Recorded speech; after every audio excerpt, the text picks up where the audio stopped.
Swimming পুলে নেমে আগাছায় পা জড়িয়ে গেল কিশোরের, জলে তলিয়ে গেল সে। বিতর্কের কেন্দ্রবিন্দুতে দক্ষিণ কলকাতার রবীন্দ্র সরোবর।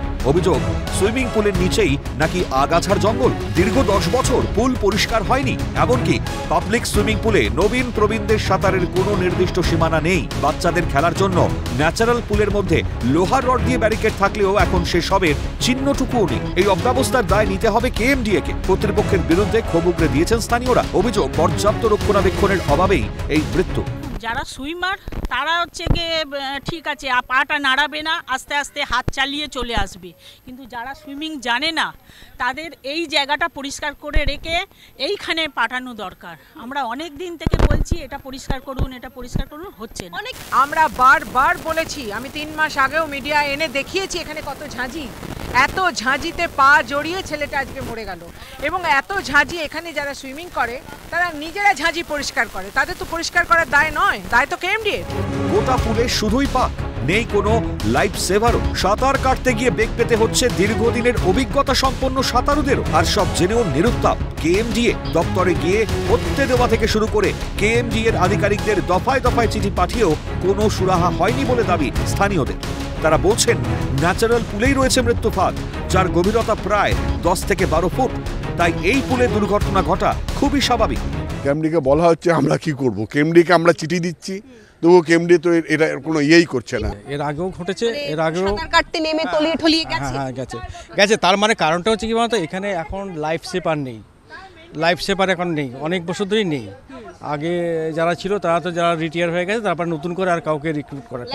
হ্যাঁ, লাইফ সেভার। এবার এখানেই রীতিমতো মৃত্যু ফাঁদ। তার কারণ হচ্ছে যারা সাঁতারু রয়েছেন তারা বলছেন যে এর ঠিক মধ্যে যে অংশ রয়েছে সেটা কিন্তু একেবারে 10 থেকে 12 ফুট গভীর এবং ঠিক মাঝখানে চলে গেলে একেবারে ডুবে যাওয়ার যে আশঙ্কা, সেই আশঙ্কাটা প্রবল। তার সঙ্গে সঙ্গে শ্যাওলা এবং প্রচণ্ড পিচ্ছিল হয়ে যাওয়ার দরুন রীতিমতো মৃত্যু ফাঁদে পরিণত হয়েছে এই গোটা এলাকা। দীর্ঘ 10 বছর ধরে কেএমডিএ-কে বহু চিঠি বা আইনিভাবে জানানো হয়েছে, কিন্তু তা সত্ত্বেও কোনো রকম পদক্ষেপ নেওয়া হয়নি কেএমডিএর তরফ থেকে, এমনটাই অভিযোগ করছেন তারা। হাসপাতালে চিকিৎসাধীন কিশোর আর নিখিলের পরিবারের সঙ্গে এদিন কথা বললেন কংগ্রেসের সাধারণ সম্পাদক আশুতোষ চট্টোপাধ্যায়। কাজের সময় দেখা মেলে না কেএমডিএর, তারা যেন ঘুমিয়ে রয়েছে।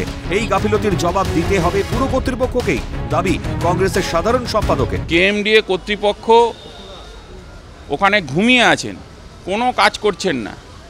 কেএমডিএর চিফ ইঞ্জিনিয়ার দীপ্ত বলে একজন আছে, খোঁজ নিয়ে দেখুন, যাদবপুরে বসে, কোনো কাজ নেই তার সকাল থেকে।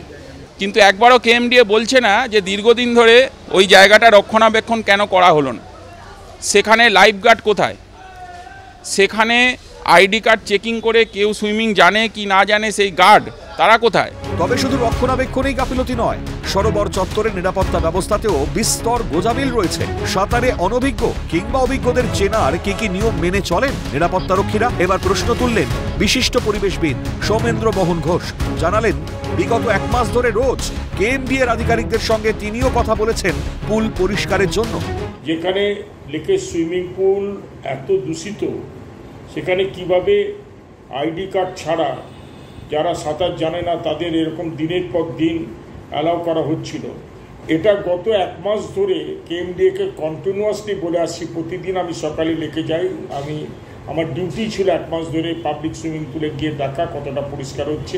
তবে স্থানীয়দের একাধিক অভিযোগে বিদ্ধ কেএমডিএ প্রসঙ্গে মুখ খুলতে নারাজ তৃণমূল বিধায়ক দেবাশিস কুমার। 10 বছর ধরে রক্ষণাবেক্ষণ হয়নি কিনা তা তদন্ত সাপেক্ষ, তবে আগামী দিনে এ বিষয়ে যাবতীয় পদক্ষেপ গ্রহণ করবেন আশ্বাস বিধায়কের। তবে 10 বছর রক্ষণাবেক্ষণ হয়নি এটা আমায় খোঁজ নিয়ে দেখতে হবে, এটা আমি ঠিক এই মুহূর্তে এটা বলতে পারবো না। তবে নিশ্চয়ই একটা বাচ্চার এরকমভাবে দুর্ভাগ্যজনক মৃত্যু, এটা আমাদের সকলকে নাড়া দিয়ে গেছে।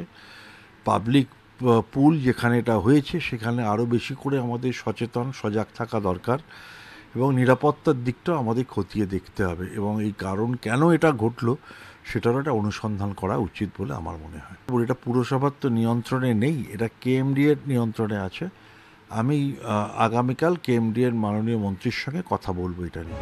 অভিযোগ, ক্ষোভ বিক্ষোভের প্রশ্ন উঠছেই, এই মৃত্যুর দায় কার? তবে কি সত্যি রক্ষণাবেক্ষণের অভাবে বেঘরে প্রাণ গেল এক কিশোরের? প্রশ্নের জবাব মেলা সময়ের অপেক্ষা। ক্যামেরায় প্রসন্ন নস্কর ও গোপাল তবাদারের সঙ্গে অভিরূপা সাহা ও দীপাঞ্জনা সাউ দত্তের রিপোর্ট, ক্যালকাটা নিউজ।